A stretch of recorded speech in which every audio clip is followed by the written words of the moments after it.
Kayo, babango. Sige, libre naman ko yan para susunod. Alam mo yung bida ang lamot nila.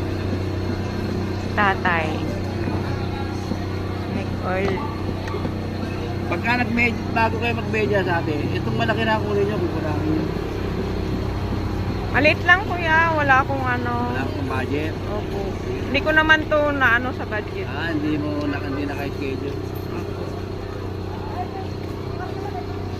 Hindi lang mga malit ang ginagawa siya natin ha. Yung mga nakasulat siya sa sa level. Yan ang gagamit yung pagka-rayuma, arthritis, huwag yung hilutin ha. Kapahid nyo yan. Hindi na po siya hihilutin? Hindi po.